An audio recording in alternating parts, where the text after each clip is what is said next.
নমস্কার বন্ধুরা, জবজেনেক্স ইউটিউব চ্যানেলে আপনাদের প্রত্যেককে স্বাগত। ডিএ মামলা নিয়ে অত্যন্ত গুরুত্বপূর্ণ কিছু বক্তব্য আপনাদের সাথে শেয়ার করতে চলেছি। বন্ধুরা, আপনারা প্রত্যেকেই জানেন ডিএ মামলা কিন্তু আবারও পিছিয়ে গেল। এই নিয়ে প্রায় 12 বার ডিএ মামলা সুপ্রিম কোর্টে উঠেছে এবং 12 বারের মধ্যে 10 বার শুনানি হলেও 2 বার কিন্তু কোনো রকম শুনানি হলো না। অর্থাৎ সময়ের অভাবে কিন্তু ডিএ মামলা বারবার পিছিয়ে যাচ্ছে, এমনটাই বলা হচ্ছে। এই নিয়ে কিন্তু সরকারি কর্মী মহলে অনেকটাই হতাশা নেমে এসেছে এবং আপনারা বারংবার কমেন্ট করেছেন যে কেন বারবার ডিএ মামলা পিছিয়ে যাচ্ছে। সেই নিয়ে কিন্তু এই ভিডিওতে আপনাদের সাথে কিছু গুরুত্বপূর্ণ বক্তব্য, অবশ্যই সরকারি সংগঠনগুলির যারা নেতৃবৃন্দ রয়েছে তাদের বক্তব্য আপনাদের সাথে শেয়ার করতে চলেছি। তো অবশ্যই ভিডিওটা খুবই গুরুত্বপূর্ণ হতে চলেছে, অবশ্যই পুরোটা দেখবেন। চ্যানেলে নতুন হয়ে থাকলে চ্যানেলটিকে সাবস্ক্রাইব করে অল বেল আইকনটি বাজিয়ে রাখবেন। বন্ধুরা, আপনারা প্রত্যেকেই জানেন যে এই নিয়ে 12 বার ডিএ মামলাটা সুপ্রিম কোর্টে উঠেছে। প্রথম দিকে অবশ্যই বারবার আমরা দেখেছি যে বিচারপতি মহোদয় কিন্তু বারবার পরিবর্তন হয়েছেন, কিন্তু লাস্ট 2 বার কোনো রকম বিচারপতি পরিবর্তন হয়নি। সেই নিয়ে কিন্তু ইউনিটি ফোরামের তরফ থেকে বলা হচ্ছে যে এটা কিন্তু সুপ্রিম কোর্ট রাজ্য সরকারকে সময় দিচ্ছে যে যতটা পারা যায় আপনি ডিএ মিটিয়ে দিন রাজ্য সরকারি কর্মীদের। এটা ইউনিটি ফোরামের তরফ থেকে কিন্তু বলা হচ্ছে।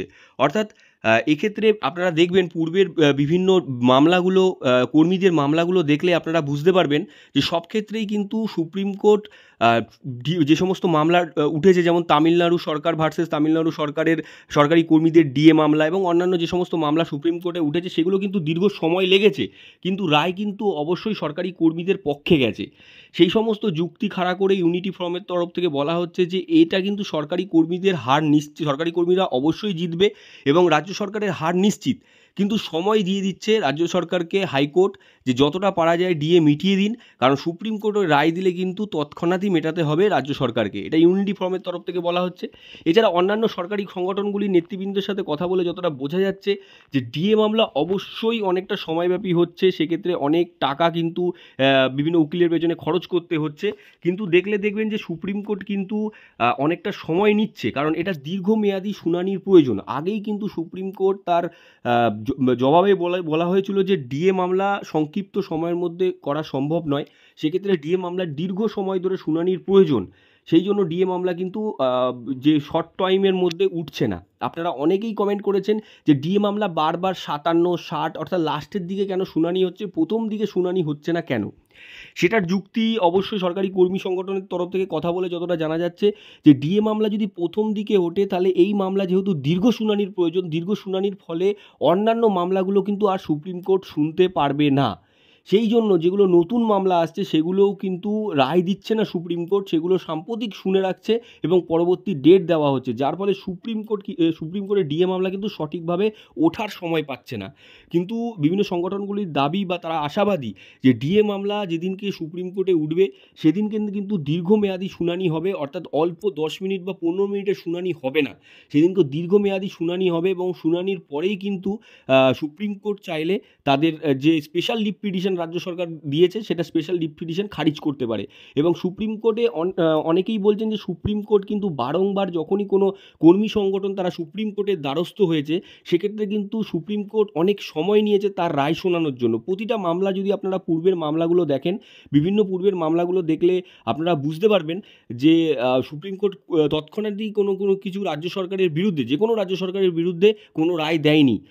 দীর্ঘমেয়াদী সেই শুনানিগুলো চলেছে, কোনোটা 3 বছর, কোনোটা 4 বছর চলেছে, কিন্তু সর্বশেষে রাজ্য সরকারি কর্মীরাই জয়লাভ করেছে এবং রাজ্য সরকারকে প্রাপ্য ডিএ বা বেতন কিন্তু মিটিয়ে দিতে হয়েছে।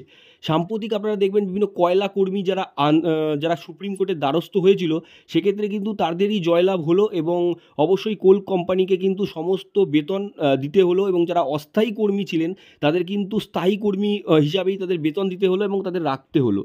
তো অবশ্যই আপনারা যারা হতাশ হয়ে পড়ছেন, আপনাদের জন্য এই কয়েকটি জিনিস আমরা বিভিন্ন সংগঠনের সাথে কথা বলে যতটা জানতে পেরেছি আপনাদের সাথে শেয়ার করলাম। আশা করি ভবিষ্যতে ডিএ মামলার জন্য আপনাদের যে মনে জোরের প্রয়োজন সেটা কিন্তু অবশ্যই একটু হলেও হবে। একদমই হতাশা হয়ে পড়বেন না, এখনও কিন্তু ডিএ মামলা কোনো দিকেই যায়নি। অবশ্যই রাজ্য সরকার কিন্তু অনেকটা পিছিয়ে আছে, রাজ্য সরকারি কর্মীরা অনেকটা এগিয়ে আছে। দীর্ঘ সময় নিচ্ছে সুপ্রিম কোর্ট, কিন্তু প্রত্যেকেই আশাবাদী যেদিনকে সুপ্রিম কোর্টে ডিএ মামলা উঠবে সেটা দীর্ঘমেয়াদী চলবে। প্রতিটা সংগঠন কিন্তু একটাই বক্তব্য, সুপ্রিম কোর্টে ডিএ মামলা উঠলে দীর্ঘমেয়াদী চলবে এবং দীর্ঘমেয়াদী চললে সেই দিন কিন্তু স্পেশাল লিভ পিটিশন খারিজ হয়ে যাবে। আর খারিজ হলেই কিন্তু রাজ্য সরকারকে সমস্ত ডিএ মিটিয়ে দিতে হবে। সেই জন্যই হয়তো সুপ্রিম কোর্ট রাজ্য সরকারকে অনেকটা সময় দিচ্ছে যে নিজের সম্মান রক্ষার্থে যতটা পারা যায় ডিএ মিটিয়ে দিন। আশা করি আপনাদের কাছে এগুলো ইনফরমেটিভ ভিডিও। লাইক করে বন্ধুদের মাঝখানে শেয়ার করবেন। Thanks for watching for our video.